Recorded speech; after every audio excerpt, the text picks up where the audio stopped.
I'm actually quite new to ELL/NIE.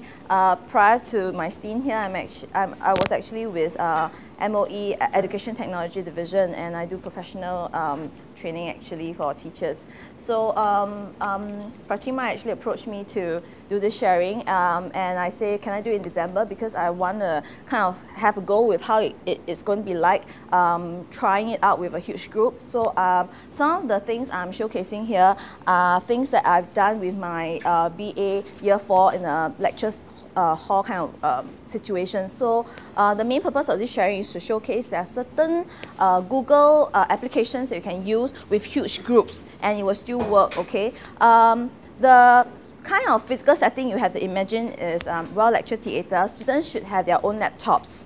If not, they cannot interact with you. So let's look at the time. If time permits, we can do 4 activities. We see how it goes, okay? Those who were early, they managed to do this, but just quickly run through. All of us need to be on this side. So as with my students in my lecture, I got them to go to the course site. So for this session, this is the site. So if you can just access the site, you should see this home page. If you have any problem accessing this site, please let me know. This is Google's site, and the reason we're using Google is because I learned at NIE we are also going on to Google Enterprise. MOE, the school teachers are actually on Google, so they're also given the Google Suite, which is why I've chosen to use Google. Yeah, because my participants, my audience, are eventually going to go out there to be teachers and they'll be using Google. So that's the reason.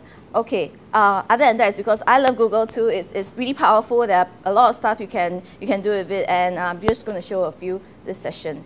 Okay, this is something I guess you might consider doing also. If your students arrive early during lecture, you can get them ready to preview something. And this is a quick voting tool that you can actually embed and get your students to vote. So let's say if I vote well, it's okay. And I put a vote here, and and already whatever the results can be your starting point of discussion for your lectures. Yeah, and if you wish to, the students who want to voice more than just yes or no answer, you can actually click here. It will bring you to a very fast free discussion forum called Quick Topic. Okay, Quick Topic is something like, post a new message and just click here. You type your name. I'm Sally. I can say something like, love it because it is relevant, and then blah, blah, blah if I have more stuff to say. And all I have to do is just click submit. And it's there, and everybody can see it if you refresh your screen. So it's fast free, no need to sign in. It's a DF also. Yep. So while I'm talking, I guess you can go around and play with the hyperlinks that I've embedded in the site itself. So this is it. Okay, let's go to the first activity, okay? Activity 1. If you can just click on activity 1, are we here? For the rest of us who are here, you can click on activity 1. And well, this is an activity that I guess you might want to consider at the start or end of your lecture if you want to gather very quick views or have a very quick overview of what your students have learned. So I'm just going to try out with this activity. Hopefully it makes sense for all of us. Yeah, I'm trying to set a task that is seemingly generic enough. So this is actually a Google form embedded within a Google site. A Google form can be created using Google Docs, okay? The how-to guides are actually on my site. I won't be going through the technical how-to, but I'm just showing the potential of what can be done. So this is actually a Google form embedded within a Google site. So if all of us can do this, if you can just type your name, okay? All right? And then just words or phrases you associate with the term 21st century learning space. Any words or phrases that comes to your mind when you hear the term 21st century learning space. Please separate them by commas, and please do not write a long paragraph. So you have to click the submit button in order to send it to me. And I am going to receive it instantaneously. Okay?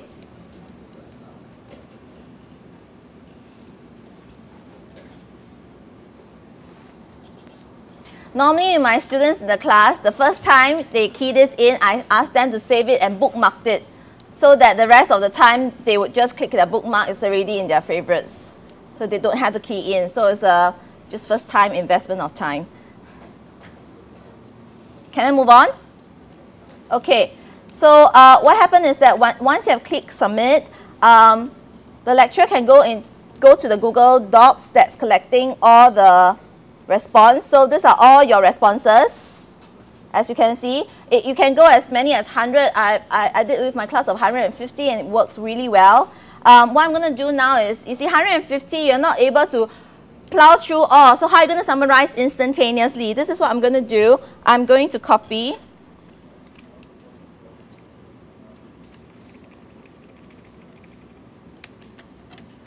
And I'm going to go to this thing called Wordle. Some of us know Wordle. Some of us may not know Wordle. But basically, Wordle gives you, I'm going to paste it in Wordle. It gives you a visual summary. And the words that appears the most often will be bigger than the words that appear less often.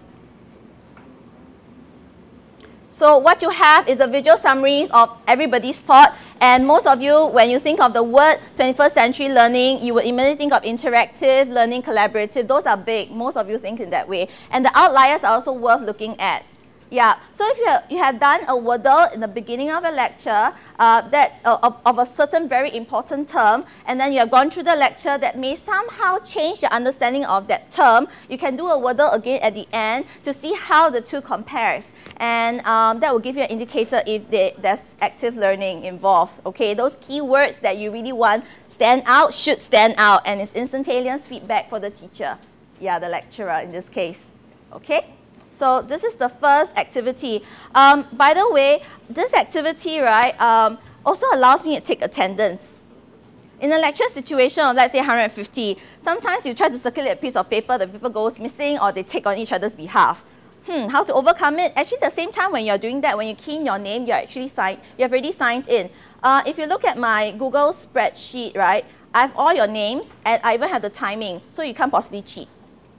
You should sign exactly at the time that we are doing the activity. So there are some students who actually, after the first time, oh, they didn't know I actually have the timestamp. And they tried to do that the second time, and you know, after knowing that that's how I track attendance, and I'm able to reveal to them, actually, if I see a dubious kind of like timing, I will go to them. So by the second time, third time, they don't push your stunts anymore. You get your attendance mark really efficiently, all built in within your activity. Yeah, okay? So this is the first activity that you can consider. And the second one, if you go to, let me just, the second activity here, activity 2, if you click on it, okay. This is what you will have to do. Okay, during the lecture, if you want to hear all your students' voice about certain issues, their stand on something, for example, okay, you might want to consider this activity. Let's say I've given a topic that says ICT in the classroom equals 21st century learning. Do you agree or do you disagree? So what the students all would have to do would be to pull out a sticky note from here. It's like a notice board, a bulletin board, okay? They have sticky notes. So I'll give them very specific instructions. Those who are for the whatever motion, okay, they would pull a pink sticky note. You can pull it out, okay? And you can basically type because whatever, okay? And they post it on the yellow side. Oopsie. Logically, that shouldn't happen. Yeah, it's here. So it should post on the yellow side. And for those who are doing the against, you can see the board is pretty big. It's on the blue side, and they can pull out the sticky note. They can type and they can put here. They can even embed multimedia files, images, should they want to. You can have a go, try it out. what it will be useful is that if you create an account now, if you click this button at the corner, you can create an account, you will be able to drag your sticky note around. If you don't create an account, you will not be able to drag your sticky notes around. Yeah, so that's the thing. What I've done with my students is that normally once they have done that, I give them some time, so all of them would have their sticky notes all over. I can show you my students' sticky notes. Okay, I use it as a parking lot. It's like a back channeling for me. So you know students are going to be multitasking, right? Instead of getting into their chat and things like that, I would rather them to have any thoughts that they have to kind of like put it as sticky notes over here, and after that I will be able to address. So this is how my students' sticky note board actually look like, get heard during lecture. Yeah, and I normally go back after the lecture to have a look at all the sticky notes that they've pasted as a parking lot. That's another way of looking at it, okay? Yeah, so this is how my students use it. The sticky notes, it's here. If you mouse over, could it be the interface?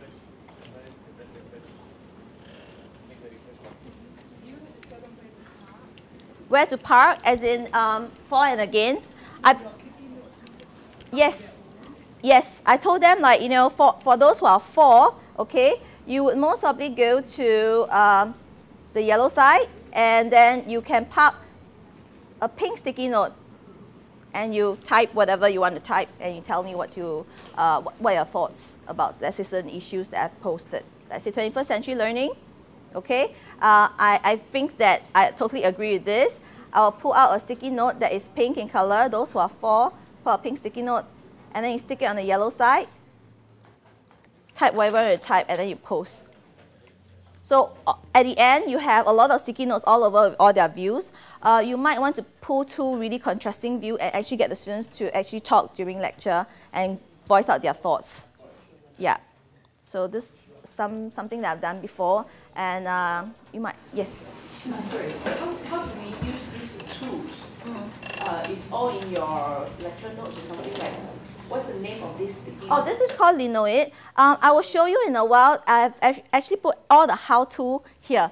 Okay. The how-to guides. Because I will not be going into the technical how-to. Just showing how, in terms of the pedagogical innovations that you can use, consider when you're using all these tools. Sally, yes. What happens if you got a couple of sticky notes on top of each other? Yeah, that's why they have to sign in. The instruction actually is students create an account on sticky note. Once they have an account, that means once they log in, they actually can pull it all around. It's because right now all of you have not logged in. That's why you cannot pull it all around. Wherever your sticky note lands, it will be there. Yeah. So they will have to first. Sorry to interrupt. Just to let you know, she'll share a lot of tools today, so don't be overwhelmed. How to do it, you can just contact us. Yeah? If you are interested in using this for your teaching and learning, just contact us and we'll show you how to do it. Can I just add something? Even if you are not logged in and you want to see the note underneath, if you click on the corner, it will come to the top instead. Yes. So you don't really need to pull it around. Just that if you want it neatly spread out, you will have to sign in. Okay, and this is again another mishmash. Yes? According to your experience, how many users can be, this program can accommodate if it wouldn't create a traffic jam? Cannot write, cannot paste.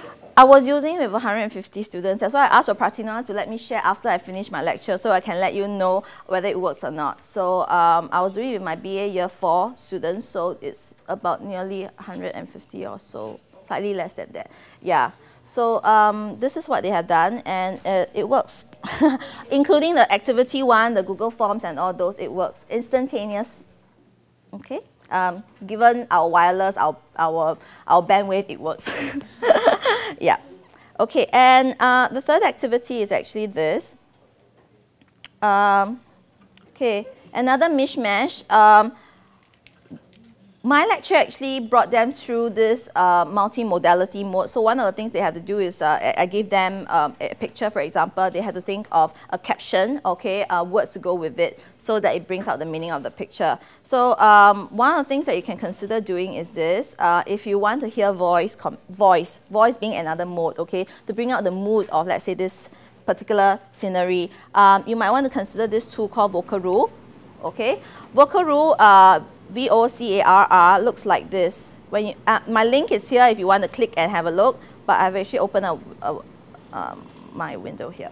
Okay, it will look like this, and what you do is that you just have to click record, and I'm actually recording. There's no sign-in required, and once I am ready to stop, I can just click stop. I can listen again if I want to. Record, and I'm actually recording. There's no sign-in required, and once I am ready to stop, I can just click stop. Okay, so for example, if I want to record again, I'll just go, well, according to that picture, maybe the caption that I'll give is, well, I never know that blue and purple go so well together. Okay. So, oh, sorry, record again. I never know that blue and purple go so well together. Okay, and then what I got them to do is you click on post on internet, you scroll down. Okay, if you want to embed, if they have the collaborators' rights, they can, but I merely ask them to click the URL link. It is immediately posted on the internet, and they copy this URL. They go back to the website where I have a embedded spreadsheet at the bottom. They click add, Sally, for example. They paste the URL, and they submit. To reload. So I'm here, and if you can refresh your page, you can see mine. And if you click on it, you can listen to it. So what the students can do is that their shoulder partner can click on theirs, and they can listen to what they have said or something. And then after that, in order to give a comment, all you have to do is just click edit. Okay, their friends can comment and say, great something, you know, by Sally number 2, you know, something like that. So their friend can comment after listening. So there's a lot of interaction between the participants, so you can get this role. That role is really how you want them to do the commenting. So that's peer comment even within a very huge tutorial or lecture group. It's all possible. So this is another mishmash and of 3 things. This is Google site where everything sits. I have used Vocaroo, and this is just simply, well, Google Spreadsheet. I've embedded Google Spreadsheet here. It's just so simple. Yeah. So this is activity 3. And would you want to play around this one first before I move on to activity 4? Oh, all right, okay then. Activity 4. Okay, activity 4, I guess I have to get you involved in this one. Okay, I'm sure that I know I'm doing all the sharing, but the experts are here, and you have great ideas, I'm sure. I know a couple of you who are already using the Google Suite a lot, and do you think we can all do this? Activate your email, whichever email account that you want, and then consider one idea that maybe you have used before or that you know of, or even maybe a website you think will be interested by other lecturers, and then email the idea to elangteach.reflect@blogger.com. Can we do that? Start your email. It can be an NIE email, it can be a Gmail, it can be any email. And can you send an email to me? Okay, actually not to me, I'll show you to where. To elangteach.reflect@blogger.com of an idea that you know of. An idea. It can be Google, it may not be Google. Anything that makes your lecture interactive. It may not be ICT even. So can we take some time to just post and do this? It's very important that you get the URL, my address accurate, elangteach.reflect@blogger.com.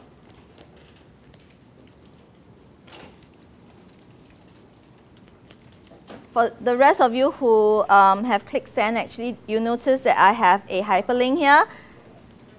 You click on it, and you will know where your sharing has gone. Okay, is it okay if I click and show you? Okay, when you click on here, blog, Blogger is actually part of the Google Suite also. Blogger belongs to Google. So as you can see, all your ideas are all here. Instantaneous.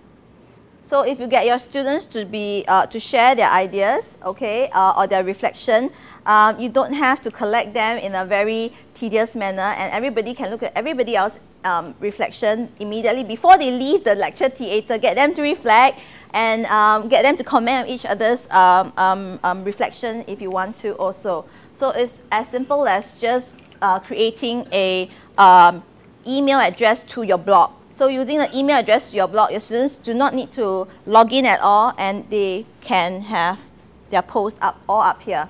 So that's the interactivity. Just to let you know that all the tools that I have featured today, if you click on how-to guides, okay, I have chosen some YouTube videos that goes through the step-by-step on how do you create a Google site. For some of us, we may not need this one, okay.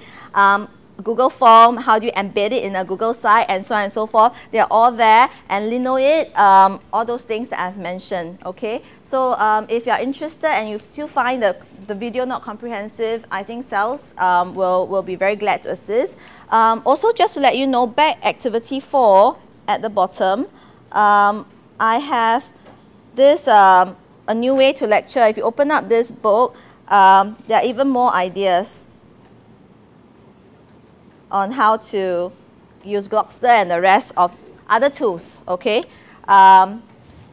So I think there's an evaluation, or you want to do Q&A? I do have a little bit of time. We'll give them some time to try the tools. Yeah? Do you want some time to try the tools before the evaluation? And I'm still going to be around for a while if you have any questions on how-tos or whys. Do they have to create their own account? The way I did it with my students, actually they don't have to. Everything is open. I'm using as fast free tools as possible. So I keep the site open, but I can choose to close it because I'm the owner. Yeah. So, but when you use the other tools like Linoit and all that, yes. it is still need to create accounts. For Linoit itself, I actually got the students to create an account because over the whole course with me, it's a constant parking lot. So it's good if they can drag their post-it here and there. So without that login, they cannot drag the post-it. But of course, they can still post. If there are some people who would prefer not to log in, it will still work. It's not that it wouldn't work. It will still work. So what's their first post on IMS? I normally give very strict instructions that they are supposed to put their names there. I will do the housekeeping after every lecture. So if there are really a lot of overlaps, I will do the pulling around because by doing that, I also get to respond to, let's say, their questions that I cannot answer during a lecture because it's a huge audience. Yeah, so that's what we do. Of course, there's also Wall Wisher with Linoit. I happen to choose Linoit because Linoit can support Tamil and Chinese script. It's one of the things I do when I was in ETD. I support actually the language department. So I need to know the tools that can support Tamil and Chinese script. I had feedback from my students that students prefer Lino because it's colourful. Yeah, Linoit is colourful. Wall Wisher is very simple. Some people like simplicity. Yeah, so it's really your preference. Yes? I imagine it's labor intensive, so how much time do you invest in it? The first investment of time, yes, I've done that. And what is good is that I can clone the site. So if I'm lecturing again the next time, I clone the site. That's all. Sorry? The monitoring part. The monitoring the students in terms of their? Answering all the questions and reading all their posts. Okay, in a huge lecture theatre situation, most probably I'm just getting them to respond to me so that they're actively thinking about what I am asking them to sing. There are a few times I drop bombs like this. Can I show them how I keep them on their toes? Oops. Okay, this is another new thing.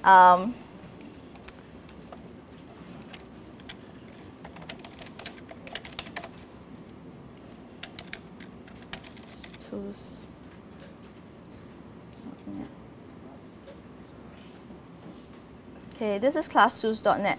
Let me just go to your names. Oh, you signed out already. Let me sign in mine.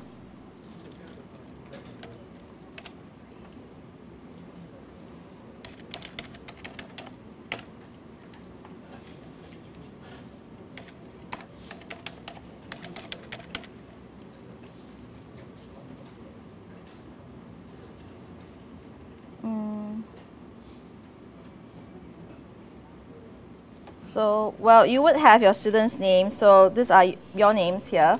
And this is what I'm going to do. Sorry, let me just cut and paste. Copy all your names. Copy. Class tools. Random name picker. I hope it's not very loud. It can be really loud. Just give me a while. I'll do this before the lecture, actually. And I do this with my secondary school kids, too. It works regardless of age. I'm going to paste all your names here. And yeah, once in a while, I will do this and ask them, you know, I could have a jackpot thing and you answer a question based on what you have written. So they will always be on their toes. You never know who I'm going to pick on in that sense, and it's really totally random. So it's just one of those things that I pull to. Sometimes I also stick stuff under their chair. So yeah, feel beneath your chair, whoever has something, you have to answer my question. So based on whatever that you have submitted, so randomly, yeah. Yes? So you don't really respond to every question? In terms of Linoit itself, you mean Linoit as a question? It's not a question, it's their stand, it's their views. They're not asking me questions. It's their viewpoints on things, and I'm going to ask them. Monitor them? How do you monitor? If they have posted something? Yeah. There'll be points when I monitor. There are certain points I don't monitor. With the Linoit one, the whole purpose is not to monitor. But with the other first activities, such as this one, I would have a basis for monitoring because I'll have their names. So there are certain activities that I do monitor. There are certain activities that I don't monitor. I don't think there's a need to monitor everything.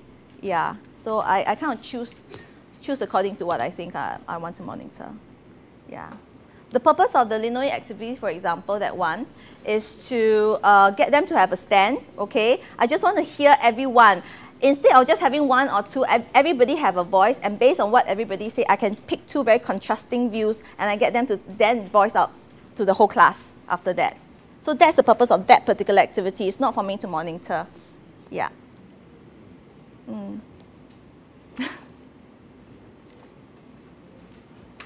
For the parking lot, however, if those are questions, that means questions that are not answered, I will answer them. Like the parking lot, I can show you.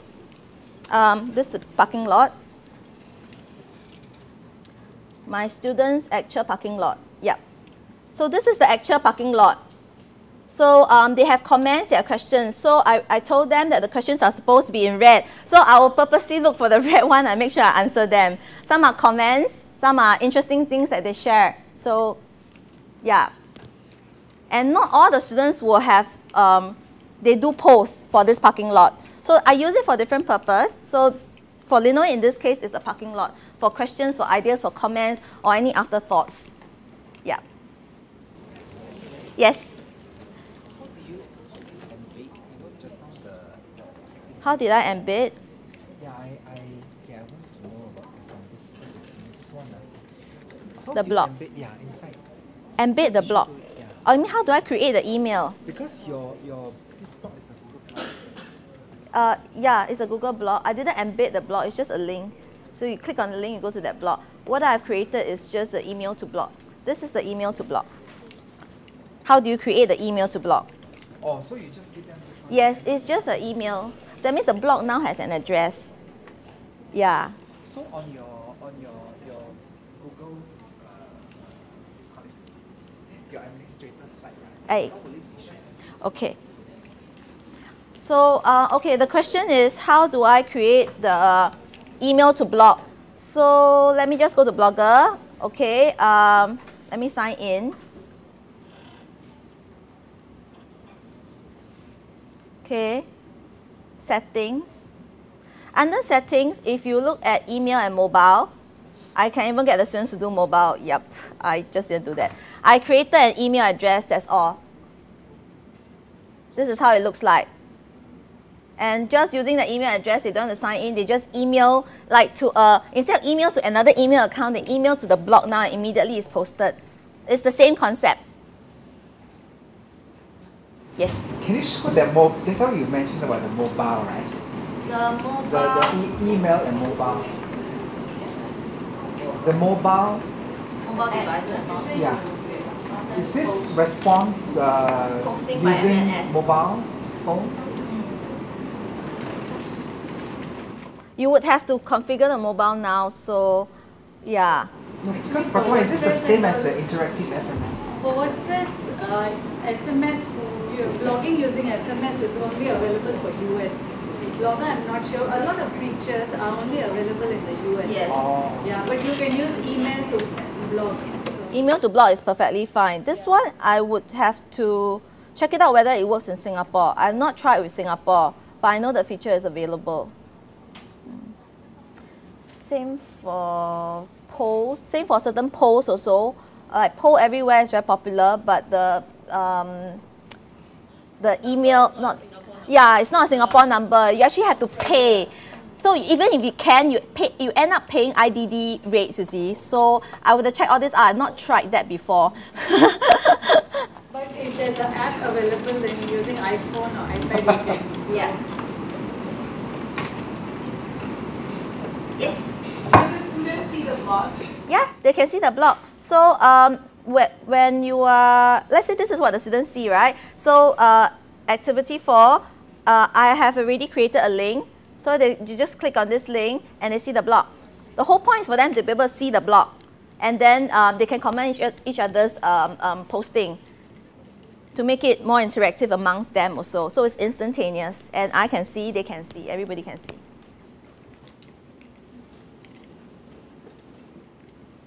It will work with class of 40 to, well, the maximum I go is nearly about 150, so. Like if your pictures to the blog, will they appear? Yes, I think I've done that with my students, so I can show you one of my students on my dashboard. I think it's this one.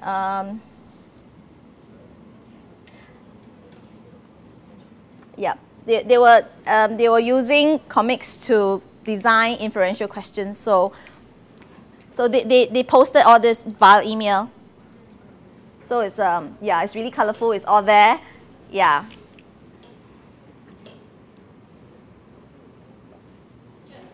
Yeah, you can continue to email to that blog, and all of us can see that blog. I'm sure all of you have wonderful ideas to share too. So let's just multiply the sharing.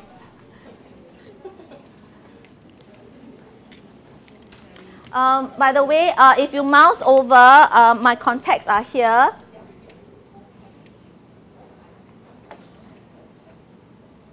My contact, yeah, if you mouse over, my contact is here. If you're interested at looking my Google Reader, things I share that I read, I'm interested in technology and English teaching, you can click on my Google Reader. These are items that I share. This is my Digo list. My Digo list basically contains my list of tools that I explored and have tried before, and little notes that I've taken about the tools that I use. Yeah, not for this session, maybe next time. Yeah, another tool that I use with my students, Digo, for collaborative reading.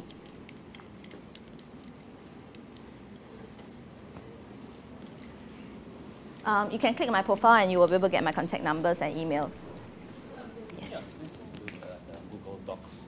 My students use Google Docs before, yes, but because of the sign-in and tedious sometimes, I use another platform called typewith.me. Yeah, it's simpler, but it does the trick of co-writing. So do you do lecture time or? No, that one, co-writing must have a certain flip structure, so I do it during tutorial. I may do a bit of co-reading, but not co-writing. Co-writing is a bit difficult. Yeah.